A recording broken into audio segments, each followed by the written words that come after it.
Hey, everybody. Welcome to HIT.OR.DIE podcast, episode 95. Here with your hosts, Jake Saldati and Chad Rofford. Big thank you to Fresno State. Support's been awesome on our podcast. Yeah, I wanted to. Social media. You'll get into that more. Yeah. We have a legendary guest. Maybe not for you youngsters out there, but you should know who this is. Mark Gardner, Clovis High grad, went to Fresno State. 13-year big league career with the Expos, Royals, Marlins, and Giants. And then also 14 years as the Giants bullpen coach, which was from 03 to 17. So he was in that span of the 3 World Series titles. So that's going to be a fun one. I've known Mark my entire life, especially when they were doing those Clovis camps back in the day. He was one that would do it. So he would always like hook my dad up with some new Giants gear because my dad wore his Giants stuff out there. And Mark obviously wore his Giants stuff out there. So, you know, it was a lot of fun. These Clovis camps I keep hearing about, man. I never went to one. Yeah, they were, I mean, just imagine we had, you know, Doug Manzolino. We had, knew Doug. Yeah, we had obviously the Clovis coaches, all of them were there. I think Bob Bennett was there a couple times. We had Brant Brown one year. I remember he was with the Pirates and he wore the throwback Pirates uniform out there with that. He had the black pointy hat with the yellow circles around it. Yeah. Sean Gilbert. Solid. I think Zosky was out there. Jason Wood might have. I mean, a lot of the big league guys that we've had on the show, we've been fortunate enough, were some of the guys out there. And I got to hit with Gilbert and Manzolino for, like 6 months. It was like just before high school, but yeah, that was a great experience. But I never got to go. I never went to one of those camps, and they're fun. Hearing about them now, I wished I would have, but I wish they would still do it. It's just a lot of the Clovis, they don't get along with each other. So I mean, they're all rivals now and so do their own thing. That was. But it was fun, dude. It was fun. They had 2 sessions. You know, it was a lot of fun. It was a week long. I remember before I would go out to them before I could even go to them. But I remember I was in I think 10-year-old was the youngest, but I was like 7 playing in it. I mean, I looked like a 10-year-old though. So, but it was a lot of fun. I wish they'd bring those back. And then definitely, if you haven't done it yet, please go visit blandcompany.com for any of your solar heating and air roofing needs. Bland has got you covered. Reach out to Jesse Dara for service and sales questions. Jesse's a longtime resident of the Central Valley, was a product of the Central Valley, played at Sac State and also FPU, and was an 8th round draft pick to the Diamondbacks. I'll be calling him today. I think I got some roof issues I need to look at, which is weird for a brand new house, but I will be giving Jesse a call and, again, hit up Bland Company. Well, let him know we sent you. Yeah, I'll let Bland know that I called from HIT.OR.DIE. And if you do call Bland, let him know you heard it on the HIT.OR.DIE podcast. That's BLAND company.com. And then to Fresno State, like you said earlier. I just wanted to, we've been doing this for, almost 2 years now, 1.5 years. And they've been really good to us. The coaching staff, we've gotten to talk to some players, their social media accounts, and we haven't said thank you publicly to them. Mm-hmm. And I just wanted to reach out and say thank you to them. Their help's been huge in them sharing, episodes. And granted, I know a lot of the guys that come on are Fresno State alum or current or whatever, but still they don't have to do that on their platform. So we appreciate that. And everybody that shares and retweets stuff or goes to the YouTube page or whatever it is, we appreciate that. And I didn't want it to go unnoticed. So. They're definitely consistent. Yeah. They pretty much do it. I mean, I don't know how many freaking covers I put out yesterday of that video game, and they pretty much liked or retweeted every single one that had to do with Fresno State. So, and getting to that, there was news that EA will be putting out a new college football game, which I'm stoked on. Me too. Me and my buddies had a dynasty league, and there was like 5 of us, and it was a lot of fun, dude. I'm looking forward to doing that again. I've been hearing complaints about EA's platform and like their involvement in the game. I haven't played Madden in so long, so I couldn't tell you I had good Madden, or bad. I had Madden 20, not this new one, but 20. I don't really see anything wrong with it. We'll just have to wait and see. But I'm not an online gamer either. So, but you started making covers involving the old college baseball game. Yeah. And one, I loved all of them. They were great. Well, it started with obviously they knew the college, you can't really put their pro uniform on there. So I thought it would be cool. Judge is our baseball superstar from Fresno. And I thought it'd be cool to do him. And then Luplo is obviously our guy. We've loved Lupo, and he's done so much for us and has been a supporter of ours when he hasn't really had to be. So I put those guys out there, and then you text me, hey, what about this guy? What about this guy? I started to get Paul Leffler on there, chaos. Throwing out guys. Paul that would have been. He threw out about a paragraph, and I'm just like, well. He did have a point, though, that all those guys were deserving of a cover. 100%. So I liked the dog pile. It got easier as the day went, but to be honest with you, the original two, which was Judges and Luplos, which I made 3 of Judges and 2 of Luplos, and we picked the best one, you and I, out of those 5. That took me about an hour and a half to do those. But then once I got it down, going from app to app to app to app to app to app dedication to finish, it ended up being more of a copy and paste type thing. A little easier. But it's dedication right there. It was good. And then on Instagram, we had people, saying what they wanted. So we put those out there. The one thing I did notice too was how many of those guys were guests of the podcast. Yeah. With Fergie. And I mean, that was kind of the reason we kept doing those guys like Donnie. We've been pretty lucky. Very lucky. Like Sussdorf was a guest too. And I'm kind of excited for baseball to get going again, honestly, just to have the banter. Yeah. With like Sussdorf and Pat Ware. And he's a Dodgers fan, right? Yeah. Okay. I'm sure you'll get a message for that one. We've been really lucky. Yeah. To have so many great people do Bobby Jones could have had his own cover. Coach Savage, I know you're making me feel bad that I kept throwing names at Chad. Like, what about this guy? What about that guy? What about this guy? Yeah. I mean, and a lot of them that have been to the College World Series. Yeah. 100%. So, which is very, I think humbling for us. Like, we don't take it for granted what we do on this show. We take pride in being the best podcast in our area. We take pride in the guests we get. There's no shame in your game. No shame, because it's the truth. I'm not gonna sugarcoat anything. It's the truth. But it's the product we put out. Yeah. So I agree. There's a lot of work. We do a lot of work for this, man. But we want it to be good. We want everybody to enjoy it. Mm-hmm. And and again, if you do enjoy what we do and the guests we put on and the content we put out, other than listening, again, following on Twitter and Instagram and subscribing to the YouTube channel, that's a great way to help us. And again, it was awesome to see all those people and realize, man, we've been really fortunate to have so many quality people on the podcast, and today's no exception.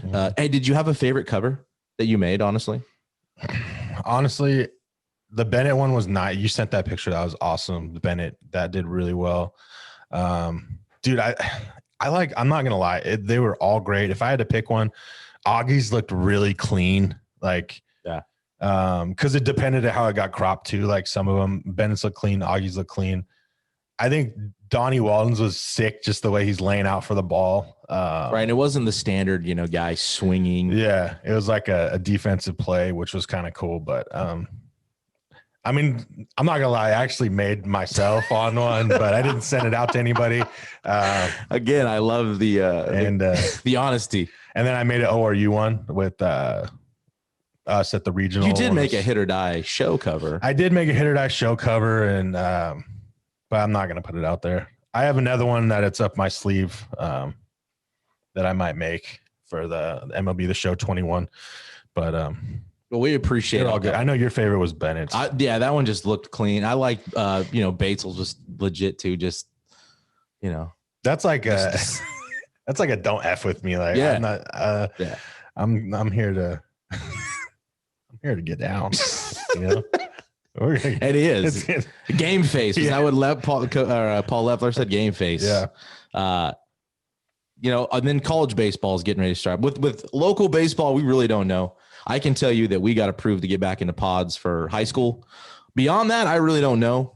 For those that listen locally in the central section, I have no idea. We're starting pods again. That's about all I know. Madera. Yeah, Madera Unified. Schools and other sections or people that listen across the state or wherever you listen from, I have no idea what's going on. But I know that the NCAA season is about to get underway, and I saw 15 days. Yeah, so Fresno State be getting after it, and we don't know fans or no fans. I don't assuming know. No. They have nobody said anything. I'm assuming that there won't be. Interesting though too. I saw, and I don't know who put out the top 25. It might have been Baseball America or it was D1. I'm not sure, but I think 6 of the top 12 are SEC schools. Standard. Yeah. And probably valid. Yeah. I mean, they're always there at the end playing for it. But just think about that conference playing, beating up each other all week or all season long. So yeah, get ready for that. We talked about broadcasting too, like getting those games televised. Somehow. I know they do a pretty good job in the SEC, but I'm not sure. I know they do the Mountain West, but come on, we have our radio and our news stations. We need to figure something out, how to get somebody out there and televise these games. If we can't go watch it, we need to do something to get them televised. I know we talked about maybe trying to get out there and doing like a live hit-or-die show with a baseball game, but that probably won't happen either because we're not technically media or whatever. So, but something has to be done for the people to be able to watch the games. Yeah, no, I agree. It'd be cool to see. I don't know who to approach or how to go about getting that done, and even for local, when we start to get back going to it, I know, Brink broadcast games, streams them online. If there's any other high schools in the area, section, state, country, whatever you guys do, shoot us a message. Let us know what you guys are doing to stream games and get them out to your fans. And hopefully we can go out there and catch some Dogs games. With that, we're going to go ahead and get into our guest today, Mark Gardner. So we'll be right back. Stick around.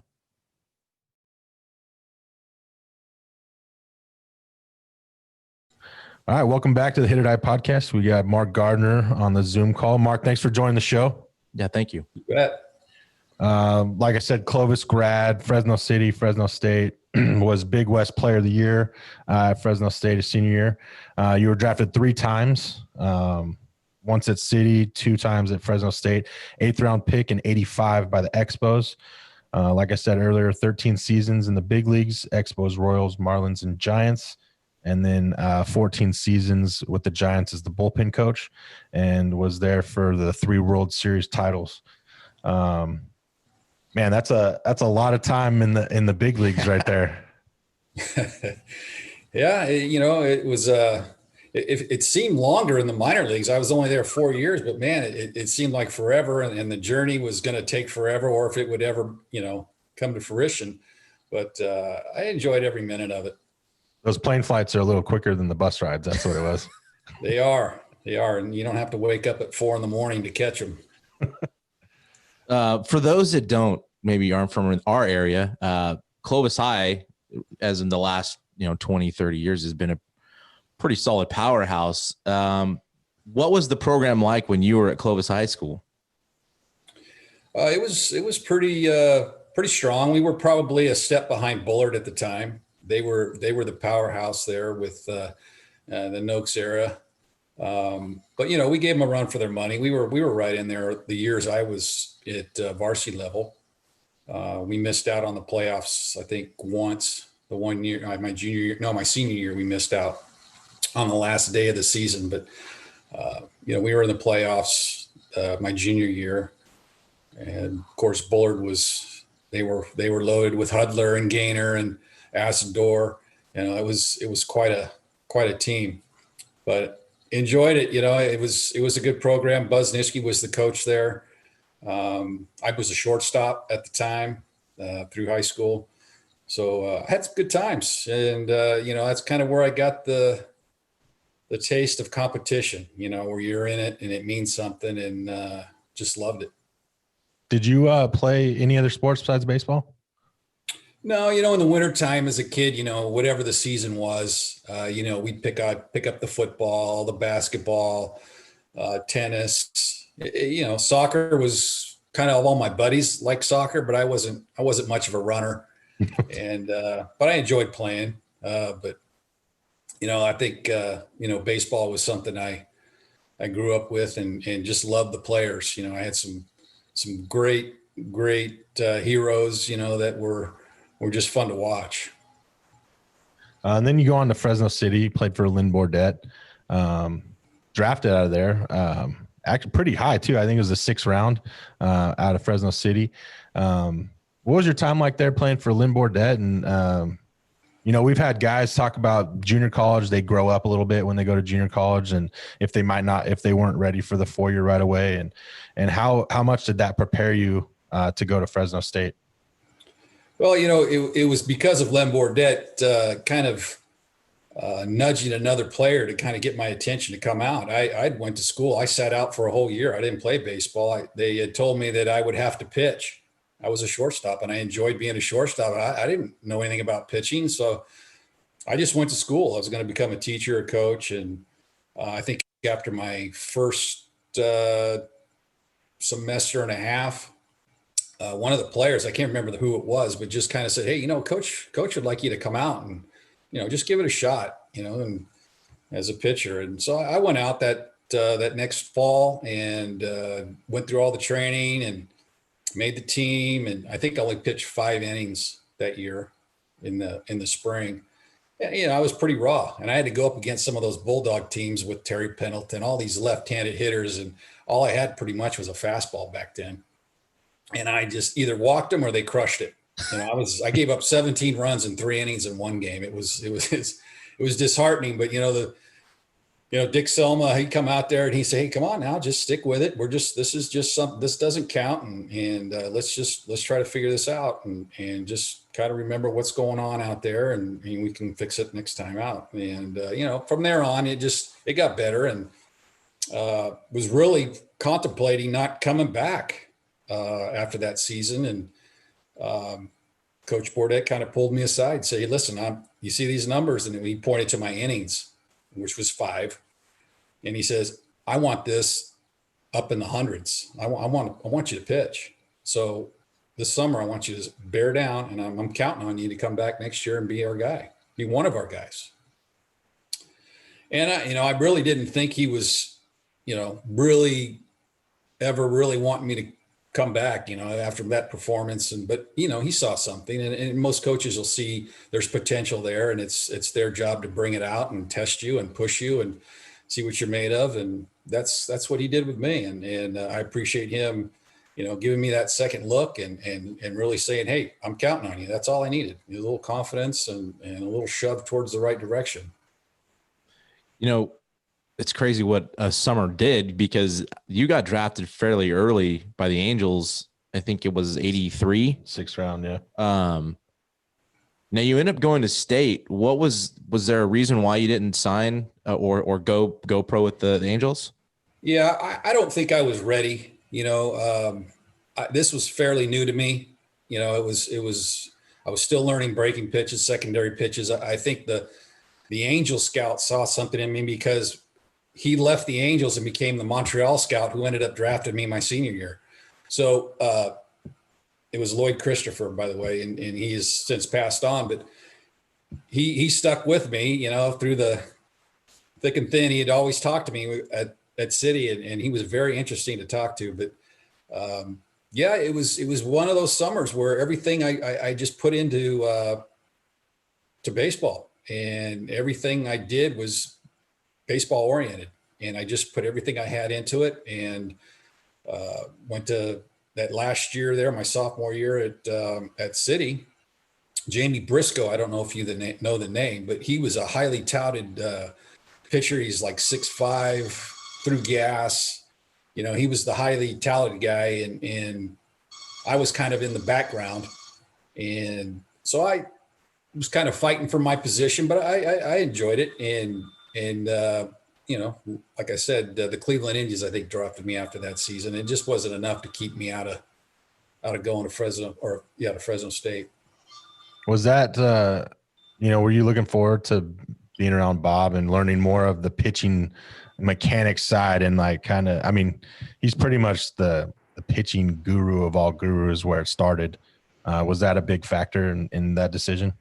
Oh yeah. You know, I had other offers to go other places. I had a full ride to San Diego State and a couple other places, but you know, I wanted to be home. I wanted to play in front of my parents and family and friends. And I'd always been one of those guys. I don't know if you remember old Bulldog Stadium, but there was a dirt mound outside the right field fence, and people would stand on it just to look in and see the game. And we were one of those. You know, we'd be driving along and see the lights. We'd stop.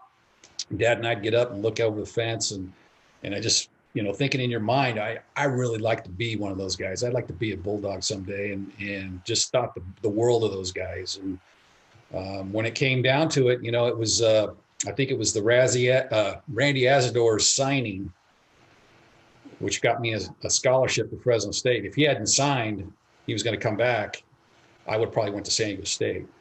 So it was just things fell into place for me there, and I learned so much at Fresno State. You know, I was a raw kid, just green, and just soaked it up like a sponge. And Coach Bennett would just look you right in the eye and tell you what you needed to do. And, you know, I took it to heart.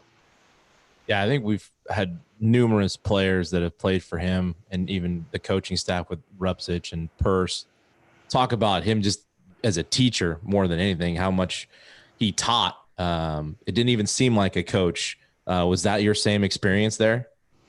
Oh, no doubt. You know, he had different ways of trying to push your buttons, and just to see if you would answer the bell, you know, push you to that next limit, see what you have, see the guts you got, you know. And I listened to Bobby's podcast that you sent me, and he was talking about the fungo thing. Well, he picked Bobby in that line because he wanted guys to get behind Bobby, because he knew Bobby's a leader. And if Bobby makes that catch and saves the day, that the guys would gather around him and follow him. So, you know, he was strategically doing things in practices that we weren't aware of at the time. But, you know, as we moved on and became coaches, you pick those guys out. You know, the alpha dog, you know, the guy that's going to lead, you know, the guy that's going to succeed, and guys are going to follow. And you pick those guys and you make them step up in front of them to watch, to maybe get that guy behind him to step up too. So, you know, it was one of those things where it was deeper than what we thought it was. We thought it was punishment, you know, being ran and pushed, but that's the coach's job, is to find out what your limits are. Yeah, no, that's for sure. And do you have any fungo stories from him too? Oh, they're all the same as Bobby's. You know, I was the same kind of speed Bobby was. I was the guy that I got mad. I said, "What is up with this guy? Does he hate me?" You know, it was you get so frustrated, then you try to figure ways out of it, you know, and you slow down to speed up. And, you know, it's just, you know, the guy behind you is going, hey, dummy, you know, he's doing this to rally you up, you know, and slow it down and then pick up the pace at the end, you know, instead of going full speed, because there's not another gear. I have no gears but one. And it's slow, you know, so you got to go slower than slow and then pick it up. And I figured it out finally. And, you know, it saved me about 10 miles a week of going to chase the ball that I missed. Yeah, I hated that drill, the little quarterback. Fun, yeah, no fun. You know, we've talked to a couple guys too that have been drafted, you know, during that time or maybe a little after. What was that experience like in, you know, the lead up that season into getting drafted? And were there expectations of where you thought you'd go or where you were going to end up?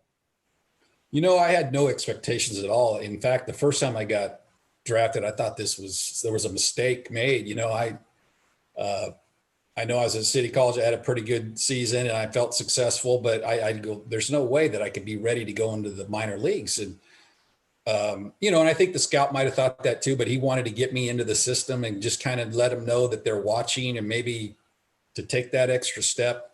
And then the second time I got drafted was with the Cleveland Indians, and the money was low. And I had my senior year to come, and I had a chance to go to Cuba with the USA team.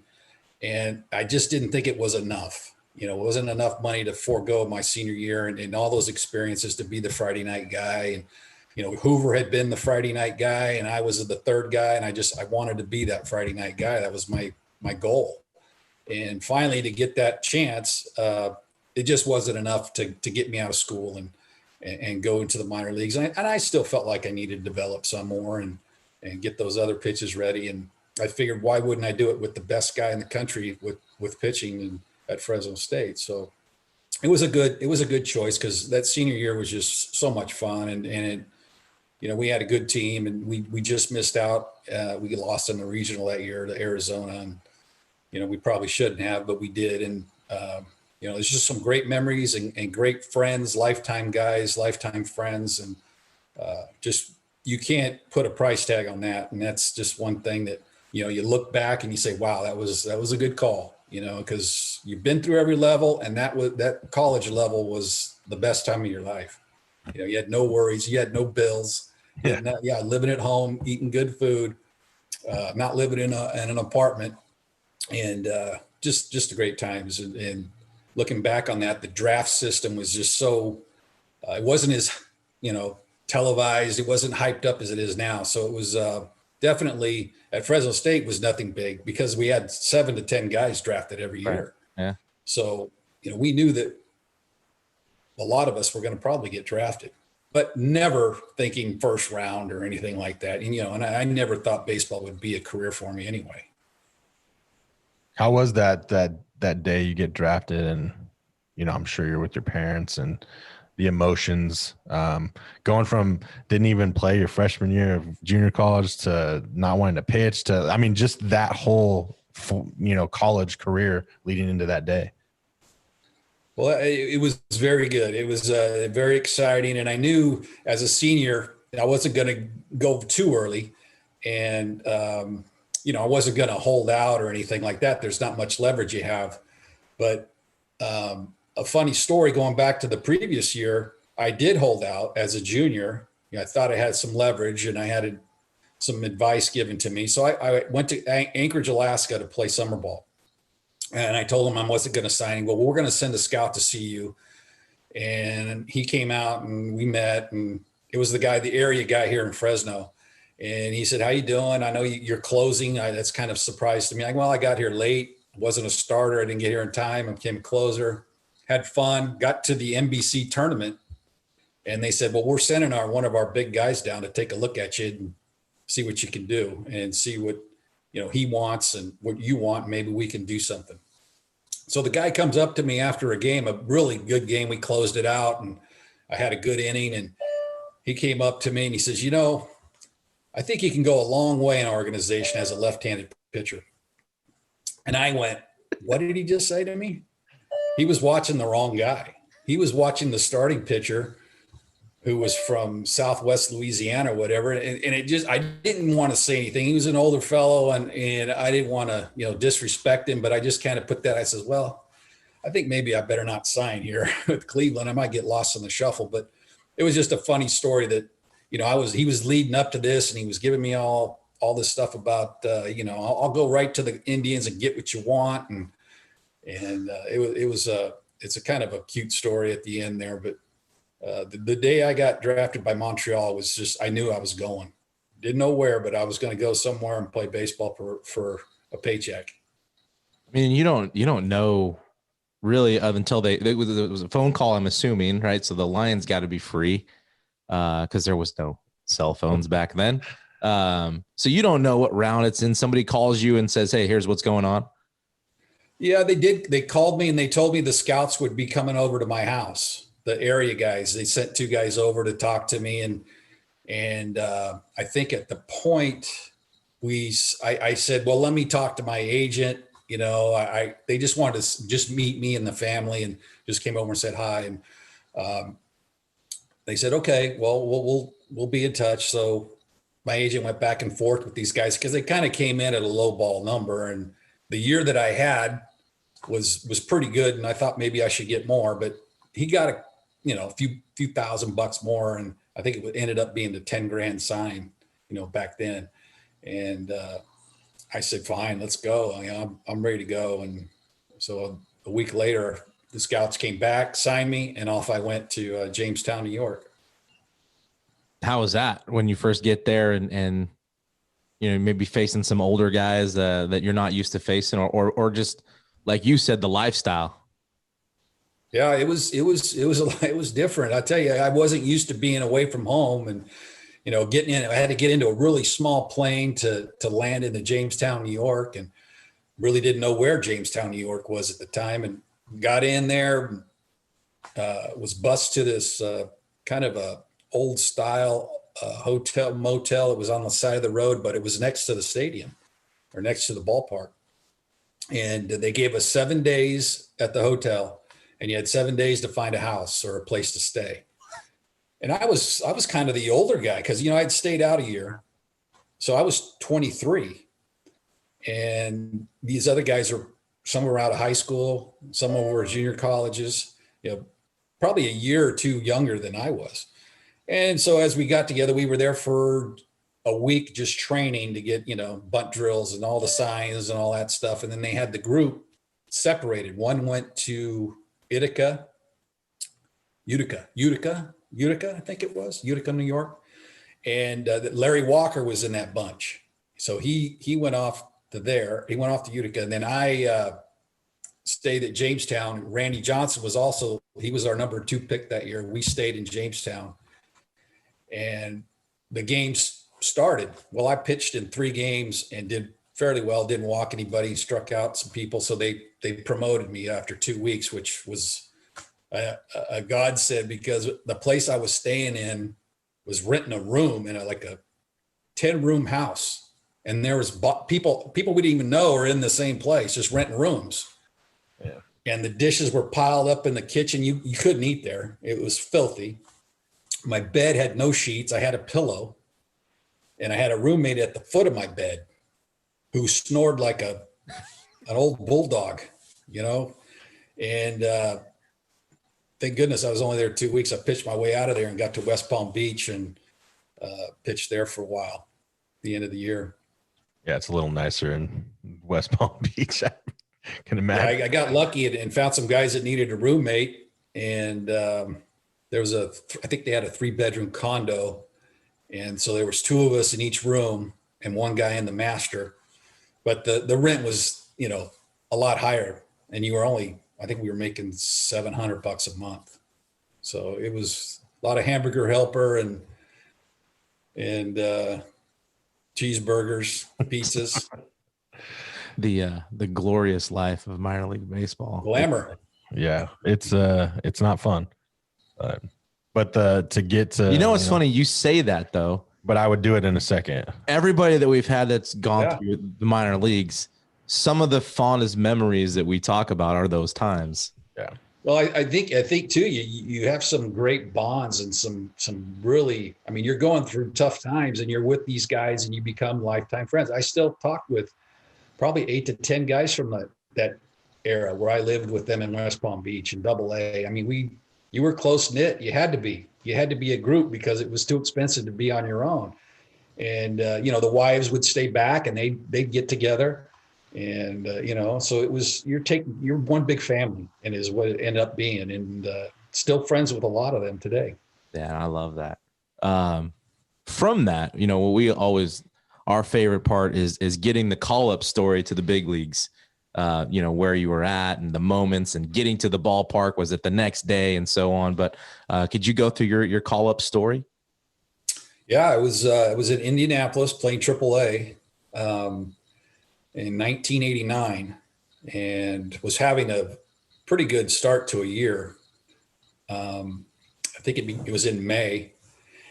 And that's back when they had phone booths, pay phones.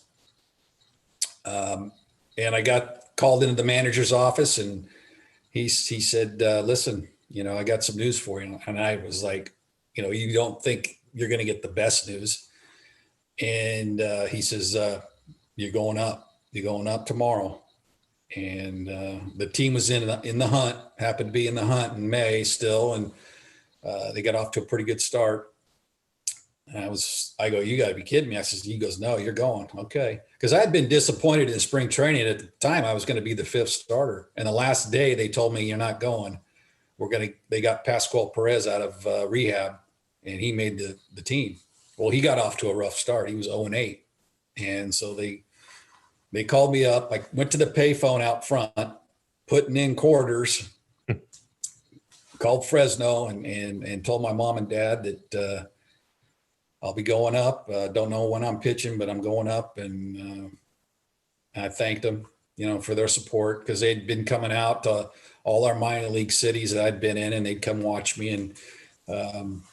And they were never close. They were always, they came to Denver. They came to Scottsdale. They came to a bunch of places, and I appreciated that support and thought of them when I got the call. Thank you very much. And off I went to Canada.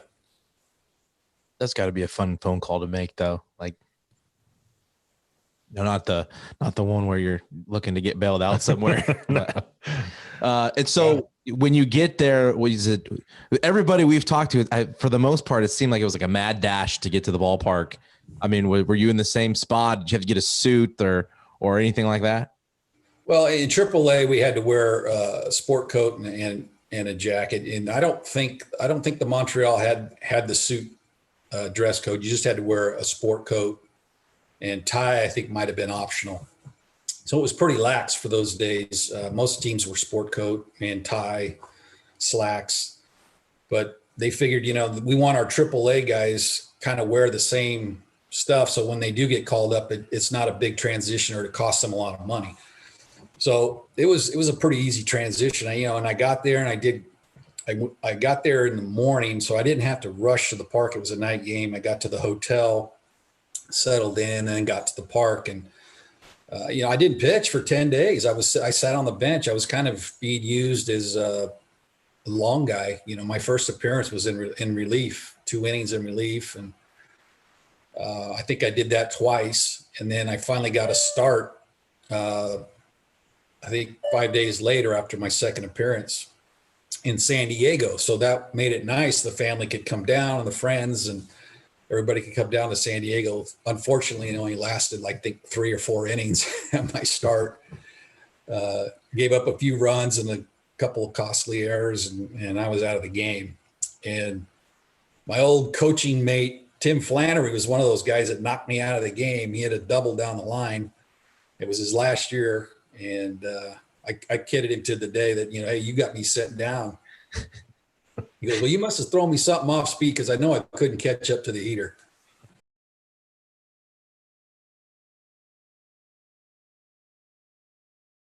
Well, as a Valley person and hearing your name a lot growing up in the area and being a local guy and a product of city and state, I'd never heard this before. This story, I don't know how many people that listen to our podcast have. Yeah. And we got a lot of really good baseball people that listen. But on July 26, 1991 in Dodger Stadium, where you were born, I'll say you threw a no-hitter for 9 innings. Yeah. And I in an awesome, legendary stash, by the way. Yes. I had no idea about that thing. That is that's up there. You were the equivalent to the Intimidator in baseball. The rule at Fresno State was you couldn't have facial hair. So what's the first thing guys did when they left? They grew facial hair. It was just, if you could, and it took me a while to get that thing to come in a little bit. So reading up on just that night, because there's some really cool articles once you dive into it. The expo, your guys' club was struggling at the plate. Is a lot of the stuff I read. You're going into Dodger Stadium. Just take us through the game a little bit. Well, it started off pretty good. The big story was Oral Hershiser was going to start his first game back from that big, huge surgery. He was only going to go 5 innings or so many pitches. And I think we only got 1 or 2 hits off of him and no runs. He was stellar. And then they brought in a former teammate of mine, Kevin Gross, and he only gave up a couple hits. I think he gave up 1 hit maybe. But we get to the 9th inning, and it's, I'm standing there and I'm going, man, this thing might happen, but I'm on the road. So it's like, it's never, they always going to have another chance to beat you, and it's, once you get those 3 outs, they're going to get another shot at you. So if you don't score. So I know being on the road, it was just going to be hard for me to stay in the game and continue that. Well, they let me go out in the 10th. It was 0-0 in the 9th. And I only had 109 or 110 pitches maybe in the 9th inning. And Lenny Harris came up and he hit, I threw him a changeup, and it was a pretty good pitch, and he swung over the top of it and chopped it, and it went right over my head and kind of no man's land behind the mound. Spike Owen trying to come up and make a throw, but even if he would have caught it, Lenny would have beat it out. He was a pretty fast runner. So that was the end of the no-hitter. So man on first, now you're just trying to salvage the game. I think I got an out, and maybe I think Eddie Murray got a hit. So it was first and second, I think, with nobody out or 1 out. And so they take me out and they bring in the lefty to face Strawberry. He got a base hit, run scores, game over, lose 1-0. So Yeah. it ended up a loss, and it was one of those bad tastes, but it should have been a good taste, and it just didn't happen. I was watching the video. They actually have a video on YouTube we found from the 7th inning to when you gave up the first hit in the 10th. And that play in the 7th, they talk about no hitters and having crucial plays, but that double play, that Wallach to Galarraga back to Owen, that double play was unbelievable. And right then and there, I was getting goosebumps watching it. And, I was only like 6 years old when it happened, and just watching it and seeing him go for the bare hand. And it wasn't even a ball that you should bare hand in the first place, because it almost kicked back to his right. And he bare-handed, threw him out, and then Galarraga, threw out the runner, and Owen was at third, and you were right there. It was like that moment where you're like, okay, this is going to happen. Did you get that feeling at all? Definitely. And I was straddling the bag. I was ready for the play, and Wallach says, I got it. He ran back, and so I backed up, and he got there in time to make the play. But I was standing there waiting for the throw, and he called me off the base, and I got out of the way, and what a great throw by the big cat Galarraga. He had a cannon and made a play on Cal Daniels. And there was some opportunities in that game for you guys to score and get some runs. And, after the game, it was quoted, or a quote that they have from you is that I'll read it, and you can tell me what your thoughts were after, but you were quoted as saying the no-hitter was really of no consequence. It didn't matter to me. I wanted to win the game, even if they went into the pin at the end. Yeah, I think, that was always my mentality. If something was, came to be and it was something, historic, fine. But, I think your mindset is to win the game. And that's how I felt. I wasn't disappointed about it. I just felt like we should have won that game. And I know I had a chance to get a bunt down, and I got jammed and kind of popped it up, and it landed between the pitcher and first base, but the runner had to freeze because I kind of pulled back on it like this, and the ball hit and it barreled and kind of popped it up. So the runner had to freeze, and they threw him out at second. And then the next guy, I think Grissom, got a base hit, which possibly could have been the one run that would have scored and would have given us the win. So, it just didn't feel very good. And after the game in the clubhouse, you could hear a pin drop. It was so quiet, and there must have been 50 or 60 reporters around my locker. And it was just you could hear a pin drop for sure. It was so quiet. And, they were trying to, get something out of me about the no-hitter, which is, it's secondary, and it's really not the main thing you're trying to do. You're trying to win. The game's tied. And it just was a bittersweet type deal. And I think, down the road, I said, I think I'll probably enjoy it more down the road, knowing, it was quite a feat to do, but at this moment, it's still a loss. So how much do you know about what happened because of it? I know. So the question later became, well, he threw 9 no-hit innings. Technically, it's an official game. They were questioning whether you should have been credited with a no-hitter or not. And I know the Dodgers contacted the Elias Sports Bureau and the MLB office, and they actually put a committee together. And that was the same year they ruled on whether Roger Maris was going to take over the home run record from Babe Ruth as well. And so they determined your status of a no-hitter, the same meeting of Roger Maris, in which they eventually awarded Roger Maris the home run king. And they didn't grant you the no-hitter for the 9 innings.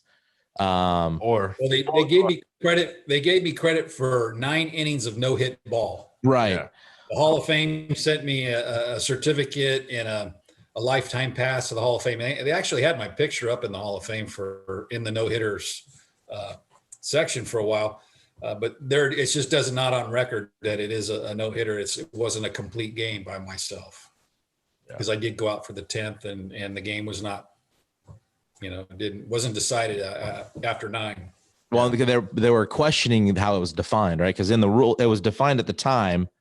A no-hitter was defined as an official game in which a pitcher or pitchers give up no hits, and the game is ruled official. And that's what they would question, is a 9-inning game was official. They actually, that year when they met to vote on it, they changed the rule completely. And what was it? Let's see.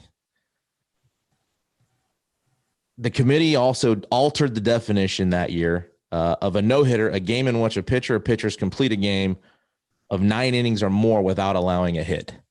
And having changed just the wording change resulted in the elimination of 50 no-hitters from the record book dating back to 1890. Including yours. I just thought that was crazy. Sorry, guys. Who would have thought, though, one night in LA would rewrite history? Yeah. And our very own Mark Gardner did it. Yeah. And then 2 days later. I think that was the first no-hitter thrown in Dodger Stadium. It was. Yeah. You're right. In fact, they said it was the first since like 1938 that the Dodgers had been no-hit in 9 innings. But it was definitely the first at Dodger Stadium. And they, got a standing ovation from it, though, also. Yeah. They were very, very gracious with that. And then the 2 days. Taking the W. Yeah, no, for sure. I love that mentality, though. And then you got a Dennis Martinez goes out and tosses a perfect game literally 48 hours later. Yeah. And if I'd have got that win, I'd have had 100 wins instead of 99. Oh, man. Now, that's just. It's wrong. It's wrong. One time, guys. One time, a little 2-out hit, a little 2-out knock. I just think it's a great story. I was telling Chad, and we mentioned earlier, like, I don't know how nobody's covered this and made it like a little 30 for 30 type deal. I'm surprised even with all the people in Fresno that know so much history, like haven't said, oh, on this day, Mark Gardner threw 9 innings of no-hit baseball, and then gave up 2 hits in the 10th.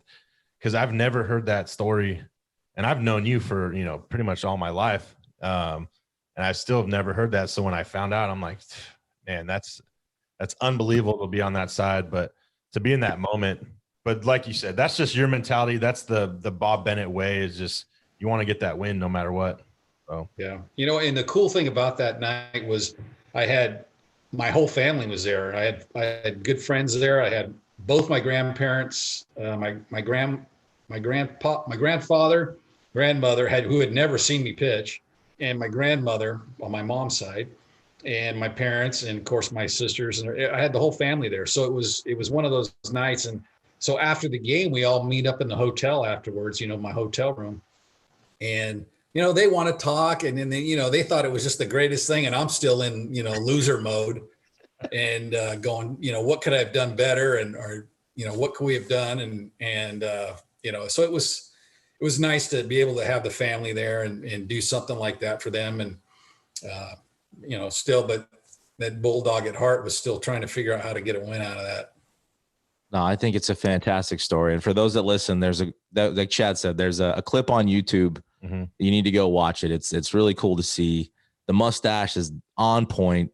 You should bring it back. It's deadly. It might even improve your golf game a little bit. But I encourage everybody to go check it out and even do some research on it. It's just cool to read about it. A history-changing moment in Major League Baseball. But yeah, go look into it. Little side note to that, Dennis Martinez throws the perfect game. And we get back to Montreal after that road trip, and they're going to present him with a brand new Chevy Blazer, right? And they felt bad about it, so they presented me and my catcher with a TV and a VCR. And the night they did it, I'm warming up in the pen, and Dennis Martinez is in the Blazer, drives by me as I'm warming up, and I'm going, man, I could have had a car. We could always rewatch his perfect game on your VCR. Oh my gosh, that's too good. Well, the catcher got the VCR. The catcher got the VCR, and I got the TV. We didn't each get both. It was you got one of the other. Oh, you couldn't get one each, man. Oh man, cheap. But it was a nice gesture, and Dennis, that game was unreal to watch. If you can watch that game, I mean, he didn't miss by much. I think the hardest hit ball was the last one of the game. Chris Gwynn hit one right to the track, and everybody was holding their breath, and makes the out. So it was an exciting game, and he gave us everybody on the team. He gave us 1 ounce of perfect pure gold. Really? Or an eighth ounce, I think, but it was pure gold. It's like a perfect piece of gold. Were you when you were watching him do that, were you getting kind of some deja vu from 2 nights prior? Well, I was getting nervous for him, and he had runs. He had 3 runs, I think. I think they scored 3 or 4 runs. So it wasn't, like it was going to end up the way mine did. But there was a couple times where, we thought, these guys they fight back and they hit the ball hard. So, but it's exciting. Is it something you talked, a minute about it, but like, you're focused on the hitters? Cause I think in the 9th you went 1, 2, 3, are you even thinking about throwing a no hitter at that point? I mean, I know, what you're doing, but is it just same old mentality? Yeah, I was aware of it, but I just because being on the road, I wasn't really counting on it, because when I went out there for the 9th, we didn't have any runs. So I can't win it. I can't win the game in the 9th. Yeah. So it really it's a going against you. And I didn't think I was going to go out for the 10th. I didn't think they'd let me go out for the 10th. What was that conversation? Did they come and, did you guys? There was no conversation. Nobody came to me and said, you're done. Usually the manager will come up and shake your hand. Nice job. We're going to bring in somebody. They didn't do that. I just sat on the bench and nobody came to me. So out I went. And I think your pitch count was relatively, I think in the 9th you had 99. He just got to 100. Yeah, you started the 10th with just over 100. Yeah. So, you felt pretty fresh too. Yeah. In those days they went by the pitch count, but it wasn't, oh my God, he's got 100 pitches, get him out. It wasn't like that. It was that, if the guy was cruising and his mechanics were fine and he was fooling hitters, he stays in the game. Yeah. So you come from the school of Bob Bennett too. You're going as long as you can go. Yeah. In what it does for the guy that you're leaving out there, that puts a little confidence in him. You start yanking him after he's doing well after 5 or 6 innings, that kind of like, what does that do to a guy's confidence? And also now the next time out, I think you're going to pull me in the 6th and you let me go out there for the 7th. It's kind of a surprise. So, you just got to be consistent. And they read the people well and the pitchers and I was happy to go out there, and unfortunately it didn't end up well. But talking about pitch count, it's funny you brought up Fresno State. I don't know if you on Bobby's episode, he said he'd come in and they'd turn the dial. He'd wind the clicker, the counter back. Yeah, his pitch count. Did you ever do anything like that at Fresno State? No, I don't think. Like I said, pitch counts weren't huge, back then. And John Hoover in '84 threw 18 complete games in a row, wins. Yeah. He threw 19 in a row, but he lost the first one 1-0 to Fullerton. and then went on an 18 in a row wins. And then my senior year, I think I threw 16 complete games. So it was, that's the way starters mentality was. You start the game, you want to finish. And if you didn't, you were disappointed. Yeah. It wasn't, oh, goody, I get to go to the shower, and watch it on TV. You were upset about it. And then I saw you had one career save as well. Yeah. It was, I think it was extra innings and in the Astrodome. I think I was with the Marlins, and I think Nen might have blown the save in the 9th, and they used somebody else in the 10th and 11th, and I came in the 12th. And I think somebody else started that inning because I came in, it was first and second, nobody out, and they tried to bunt, and I got the guy at third, and I think I got a double play to get out of the inning. So it was kind of a Houdini thing.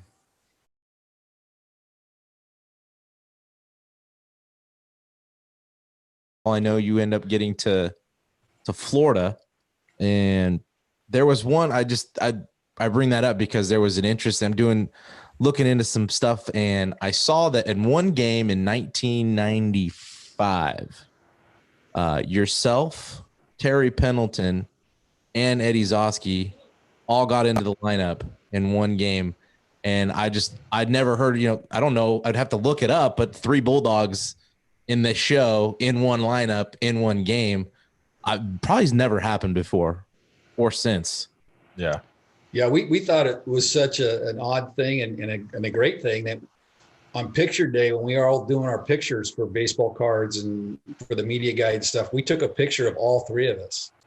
We bunched in and the camera guy took us a shot. So I've got a shot of us in uniform together. Yeah, it was fun. It was a great time. And Terry's such a great guy. And Eddie's still a close friend of mine. But we had so much good times, and it was, we were the Bulldogs, man. We were tough and stuck together. Yeah, that's a pretty awesome. I'd love to see that card. Yeah. You might have to take a picture. Well, it never came out as a card, but it came out. We had 8x10s, man. Had that picture. Oh, that's sweet. In fact, Terry Pendleton's. That's one of your reasons why you like the Braves so much. Yeah, I wore number 9 until you get into high school, and that number didn't fit me anymore. But that's why I wore number 9 so many years. I love that guy. Yeah, he was a stud, man. He was a tough out. When he was with St. Louis, I had to face him a few times. Man, he was on everything. Yeah, scrappy dude, man, grinder. There's some rundown stuff too. I would love to just do the whole career and there's a couple things I did want to get into or ask you. Was there a specific hitter that either you dominated or struggled against? Anybody with a wooden bat was a tough out. But there was a few guys that hit me well. Mark Grace, guys that could hit, that really not the power guys, but mostly the hitters that could, like a Tony Gwynn and Mondesi. And I know Grace has the most hits off of me. I faced him a lot when I was at Montreal. They were in our division. So it seemed like I pitched against the Cubs all the time, but he got his fair share. And you get 2 strikes on those guys and you go, oh, great, I got them. I had in the count. And next thing you know, they're hitting a curveball off the ground and right up the middle. And, I really wanted guys that could try to pull the ball because I knew they'd try to cheat or try to get it out ahead. But, those guys would stay back forever and just throw their hands and could find a hole and either hit one off your body or up the middle, So it was those kind of guys that gave me trouble. And early in my career it was lefties until I developed a decent changeup. The other one was any umpires. Did you have any specific umpires that just always kind of squeezed you a little bit? You felt that early in your career when they were trying to get to know you and what buttons they could push and see if you came back at them. In fact, my first start, like I referred to in San Diego, the umpire was Ripley. I don't, he's not umpiring anymore, but I remember throwing curveballs right down the middle. I mean, not even off the plate or in. It was middle and in the middle of the zone, and he would say ball, and as he was saying ball, he was just like looking right into your eyes to see what you would do. And it was like Jack Clark was at the plate. So I figured, back then, those kind of guys got the benefit of the doubt, until you were established. That's the way it was. Guys like a Tony Gwynn, if he took a pitch off the plate that was an inch off the plate, it was a ball. It wasn't going to go to the pitcher, because they figured, the seniority, that guy earned it. You're just a rookie, so it was just a test. It was a rookie test. And I was just shocked, coming from AAA, those guys are ready to call strikes. And later on, as the career went on, I started getting, I never caused a fuss or, with umpires. So they remember that. And then you start getting those calls off the corner because they know you want to work fast and they want to get out of there. So, it was good. You never had a Mad Bum Joe West moment?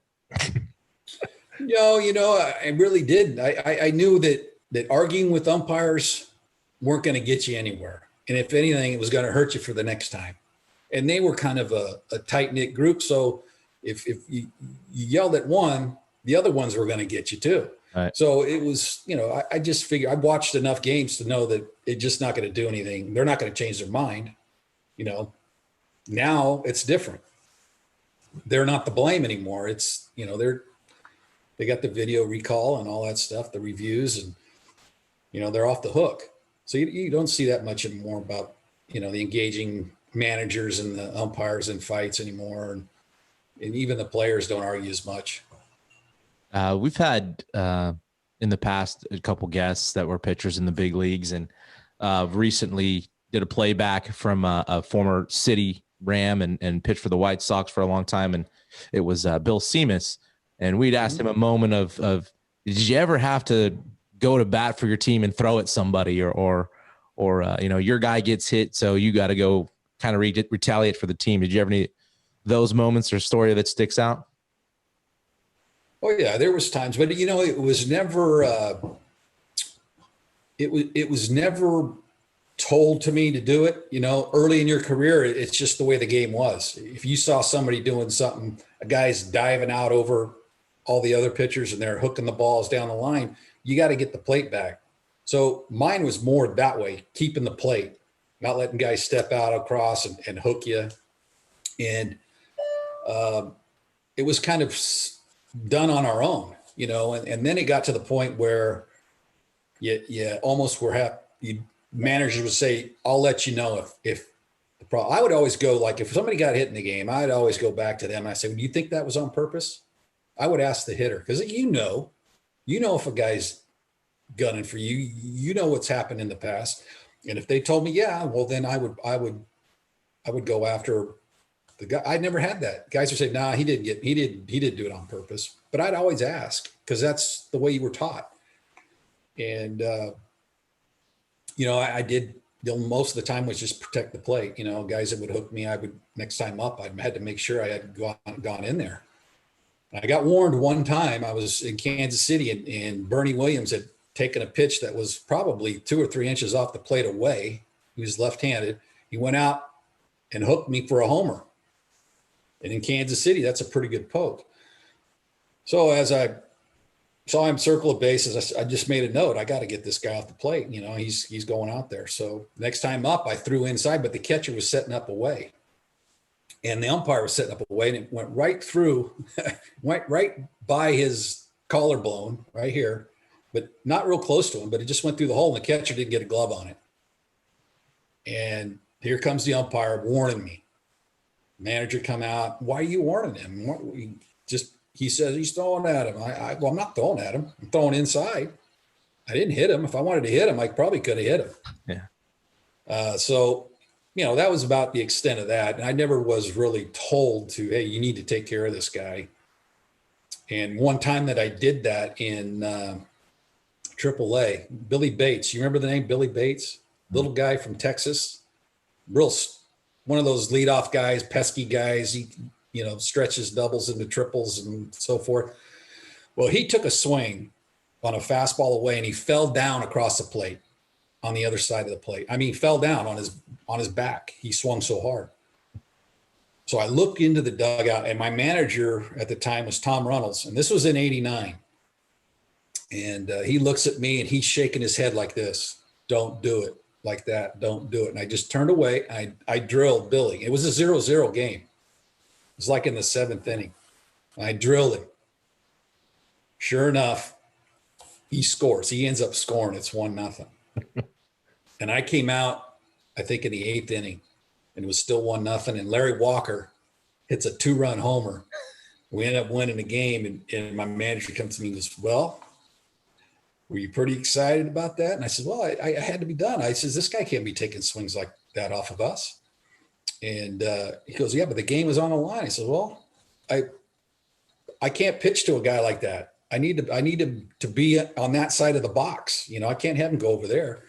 And, we argue back and forth. And he says, you're probably right. The next time I faced Billy Bates, he didn't dive on me. So It worked.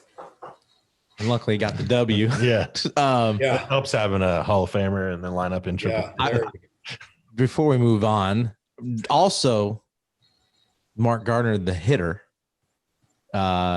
you did have a big league home run. Yeah. And I think it was at home. It would have been, was it Candles? Well, 3-com, I think it was called, but Candlestick. Yep. Candlestick, left field, over the left field bleachers. You still see that trot, and I think I saw it when it was clipped. It's like it was a deep. I mean, it was. Yeah, I didn't get to see any video, but apparently you got a hold of it. Yeah, you guys know that when you hit them, you don't feel them really. They just pop off the bat, and I'm usually, my hands are rattling after I hit something, and this one it just went and I just got off the DL too. I had pulled a groin or something. I came off the DL and. Over the fence it went, and I figured, man, I could retire now and be happy. Did you get the ball? I'd never hit one out in BP much. I was just trying to gap shots and stuff like that. But yeah, it was exciting. Did you get that baseball by any chance? I do. I had the ball and the bat. The guy came right after the game and gave it to me. Didn't ask for anything. He was just one of those fans that was always out there. And I think I did end up giving him something though. I signed a bat or something, but I have the bat and the ball mounted. That's cool. Nice. I'm tied with Dwayne Kuiper, by the way.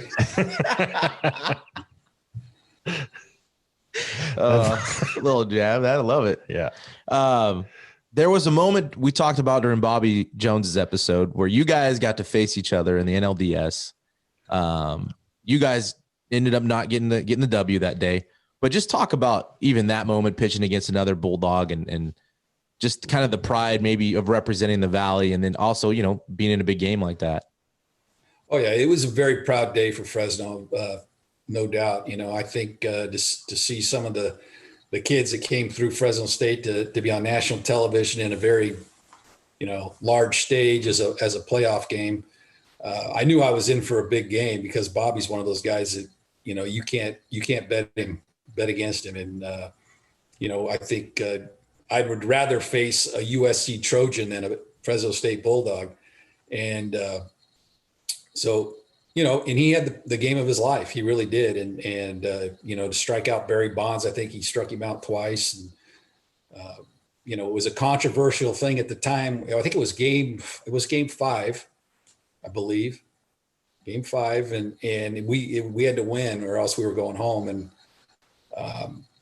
we had used all our pitching the night before, and there was a situation that came up, I think in the 4th inning, where there was bases loaded, 2 outs, and they left me in. And I hit a ball off the kind of the label. It almost got over the second baseman's head, which would have been the only run we scored the whole day. But we ended up, one hit us.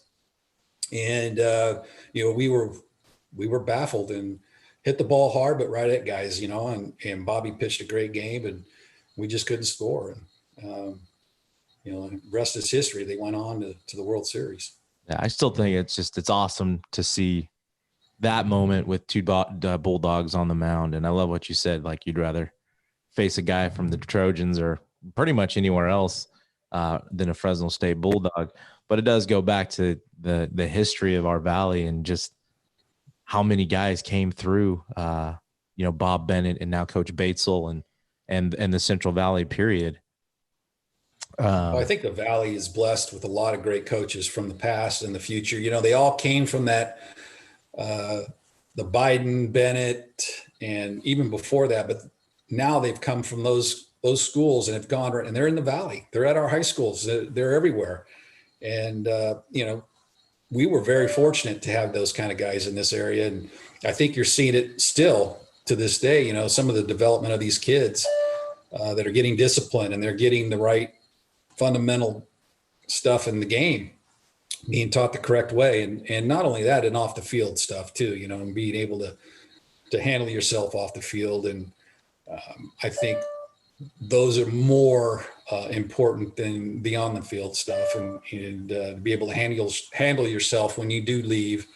And they are a parent. They are in the sense of one of your parents that are, I got more nervous as a coach watching some of the players I was instructing than I did when I was playing, because you hope they apply everything you've tried to warn them about, just like your kids. And, you take that to heart, and it becomes really nerve-wracking.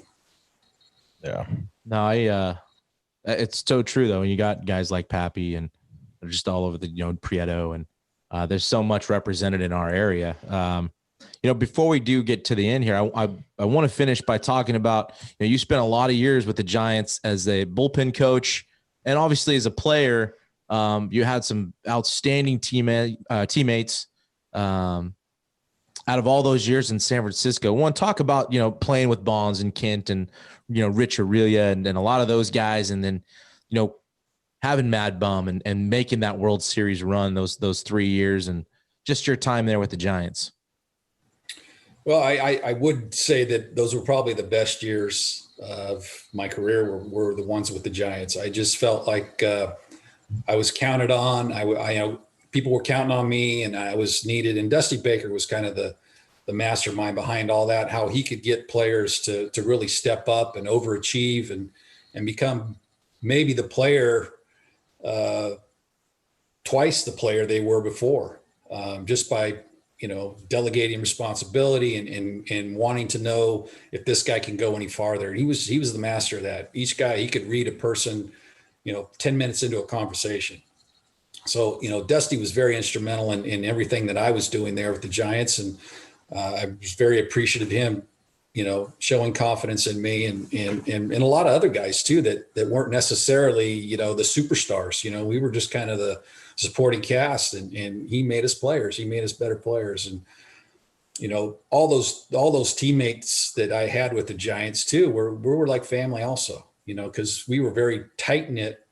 We weren't a bunch of nobodies, a bunch of no names. We weren't the stars. Of course we had Barry. Barry was his own entity. He was the superstar, but the rest of us were just kind of the supporting cast. And, I still talk to those guys today. It's just, they're great friends. And, we had to go through a lot. We weren't always the favorite, the underdog, and we came through. And I think it's just shows what kind of character that was instilled in us, and all the good things that our managers had to do and pull the triggers, because we had to mix and match. And it was one of those things where we went from worst in 1996 to first in 97. And that was unbelievable. That was my first team I'd been on that was a winner, really a true winner. Montreal, we had some teams, we were like second and third, but the Pirates were always better than us. But it was nice to finish first. And then at 02, which I think was the year between your playing career and coaching, they go to the World Series. And then they just went on that crazy run. And I mean, you got to see some just amazing moments in baseball while with the Giants. Can you talk about even Bruce Bochy and again, the 10, 12, and 14 is winning World Series and what that was like? And I mean, just to win one, let alone three. We had some really good teams prior to that. 2003, my first year coaching, we won 100 games. And, I really thought we had a good team, and we got beat by some young Marlins that had a few veterans on the team, but they were at the half, were in last place, and they fired their whole coaching staff, hired a new manager, shuffled everybody around, and ended up winning the World Series that year. So that was unbelievable. We really thought we were the better team. Didn't work out that way. But further on down the line, we had some tough ones before we got to 2010. We had a few contenders in there, but most of the time we were piecing things together. And then we got some really good young talent from our farm system, some good pitchers and a catcher named Buster Posey, really put us over the top. And again, we were the underdogs, of course, but those guys stepped up. I don't know if they never seemed nervous. They never flinched and just went forward and developed into champions. And it's fun to watch. And it was a very emotional in 2010 to be the first ones in 50 some odd years to win a championship, and the first ones here in San Francisco. It brought tears to my eyes. I broke down. It was knowing that all the fans who were waiting for years and years to be crowned the champions, that they finally got what they wanted. It was unreal and very emotional. And of course, then the next year we didn't win, and it was kind of, wow, we better get this back together because we want to do this again. And 2012 was outstanding year, and a lot of guys that you know now that are superstars were just budding then. You know, the Lincecums and the Baumgartners were just starting to come out and flexing their muscles. And of course, Buster Posey was still steady as all can be. And then 2014 was just like, wow, can we do this again? And it took us 7 games and down to the last play of the game and a horse named Baumgartner to take us through. And that was one of the most unbelievable feats I've ever seen in sports by one person, and what Madison did for us there at the end and just shut it down. Is that kind of his personality too? Even getting into spring training, he just seems kind of like the kind of guy that wants the ball, but also going to put the team on his back. Well, if you were out there and you were the coach and you were kind of figuring out your guys, you're going to go, okay, I want that guy right there, game 7. That's the one I want. The guy that's not going to cower down, not going to make excuses, and he's going to go after guys with everything he's got and wants to be there, whether he succeeds or not. He can handle failure. And he's just the guy you want. He's the one I'd want to lose with. That's how I used to look at it. Well, who do you want out there? Well, who do I want to lose with? I don't want to lose with a guy that's not so sure of himself and maybe doesn't want to be out there. I want a guy that might be lesser of a athlete and have less stuff, but he wants to be out there. He's going to find a way to get it done. So he's that guy. Yeah, it seemed like your time there, a lot of even the bullpen was that way. You had guys that came out and they knew their job. They knew what they were going to do. And they were, I mean, you use this phrase bulldog, but it seemed like everybody was like a bulldog and ready to go and get after it. The time you were there with the Giants. Yeah, we had a lot of different looks. We had the Romos, and we had 2 or 3 left-handers, Javi Lopez from down under, and it really was a buffet of looks, for other teams, and we could figure out what guys didn't like. A lot of the lefties for the Dodgers didn't like that submarining Javier Lopez. He only threw 86, but they didn't like that ball coming from the side, so we could use them a lot in certain situations. And then you had, Affeldt, who had the power fastball, the power curveball. We'd use him in the 7th inning. And then you had Romo and Casilla, who really weren't closers, but if, you handle them the right way and make them believe they're closers, they can close. And that's what we did. We did it until one of them maybe got mentally frustrated on not getting the job done, and we'd flip them and pump up that guy. And then by that time, this guy wants to get back in there, and we'd flip him again. So it was definitely, how you handle people and making them believe. And that's kind of, what happened to me. You make them believe in themselves, and then you're going to get a better effort.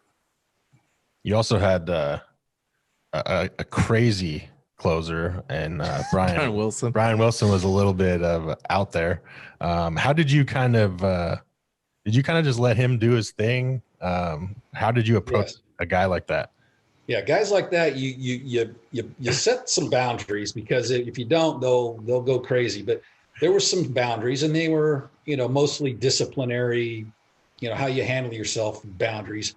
But when he was on the mound, this guy was an animal, and he came right at people, and he had stuff. He could pitch, and we had heard about him from AA. He was coming off of Tommy John. And my first experience with Brian was I was the acting pitching coach at the time. Dave Rigetti had to do something, and I was there when Brian got called up, and we had the starter went out of the game early. We were in Colorado, of course, and Brian came in the game and just mowed through the middle of the lineup. That was Matt Holliday and all the Helton and all those guys. He punched out the side, I believe. He came in the dugout, and Felipe Alou asked me, well, see how he's doing. Can he do another inning?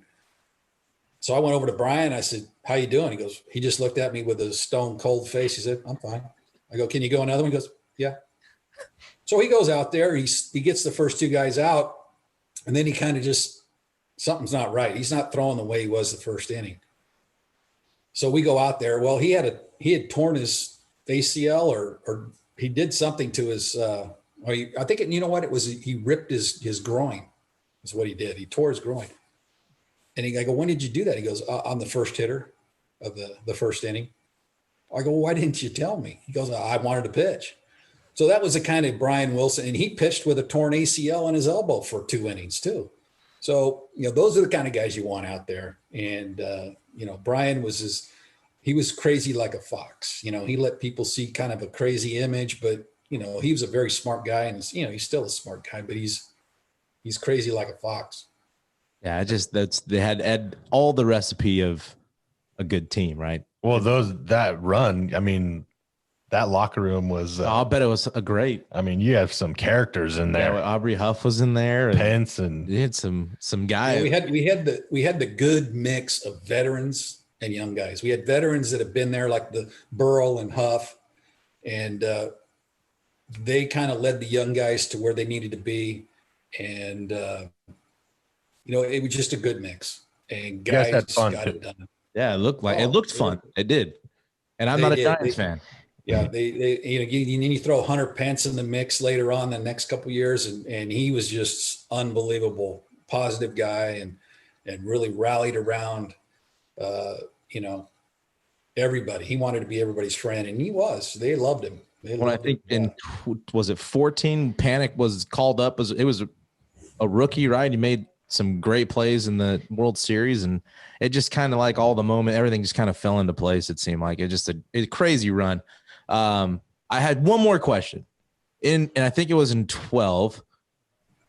If anybody were betting, did anybody see Romo? You talk about Romo throwing Miguel Cabrera a fastball to end the game, or were you remember that? Well, we know Miguel was sitting slider. Obviously, he was sitting slider, but I mean, if you were out in the bullpen, were you betting your money slider was coming? I think everybody got fooled on that one, and if you're, like you said, if you're a betting man, you're betting slider all the way with 2 strikes. And I know in the next year he tried to do that comebacker more and couldn't recreate it. He'd either yank it or he'd leave it way inside. So it was one of those things where the element of surprise, wins the day, and we'll take it. Yeah, because Miguel looked bad on the sliders too. And then you're just thinking, oh, he's just going to keep going as far out as he can. Yeah. And then all of a sudden, whoop, that 2-seamer in. And Miguel was, everybody, like you said, everybody was fooled, and there it was, game over. That's a good. I just wanted to get everybody's opinion on that too. I bet there's nobody, even people listening, would not have put their money on that. But Mark, I wanted to say thank you for taking out some time of your day to join Chad and I, and big fan. And are you planning on baseball done? Yeah, it's done. I think I had my fill, but I dabble with a few kids here now and then when I get asked, but it's, for the most part, I'm trying to hone my golf game and enjoying some time. I'm really enjoying retirement. It's been 3 years now, and I enjoy it. Not having to travel and get up and itineraries and having to solve problems all the time. It's a lot less stress, and I'm enjoying it. And you've got to see your son go through the Fresno City program as well. Yeah, that was a treat. I really had a good time watching him, and he's down in San Diego right now. He was playing independent ball till COVID hit, and things are pretty much shut down there. So he's moved on. Well, no, we wish the best of luck to him, and hopefully everybody's staying healthy. And again, just wanted to say thank you for doing this with us. And appreciate it. Yeah. Anything else, Chad? No, I'm glad we got him on, and probably should have been on earlier. I know I say that to a lot of people that I know, but I'm glad we got you. And maybe after COVID and everything gets rid, we can get you in person. Yeah, you bet. Some more talk. Absolutely. Breakdown. I definitely wanted to like to get into in the future some of the analytics and the bullpen. What are you going through and what we're doing to prepare the guys before they get in the game, and or even today's game different from how a lot of people wanted to know what I carried in my clipboard, but it was nothing. It was just stats and stuff like that, and delivery orders for pizza and stuff like that.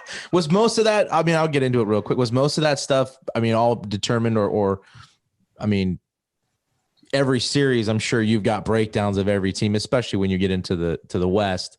You guys got all scouting reports. Is that all it is for the guys? I mean, for every guy? Yeah, I had a cheat sheet in there for each hitter, and that's kind of what I would go over when the guy was warming up, depending on who he might face. If he was a lefty, possible righties he'd face, and kind of a way to start and finish the guy, things to watch out for if the guy got on base, so forth. But yeah, it was just a little cheat sheet, something real quick and short for the guys. Some guys couldn't handle scouting reports. They're just worried about throwing strikes. So you just kind of leave them alone and kind of go with the mechanics and maybe how to start a guy, and then that's about it. But there was quite a few that could handle it, and that's what was there. And guys would look at it in the bullpen before they were going out. Everybody had, pretty much a role in what inning they were going to come in, and possible guys they would face, off the bench. So it was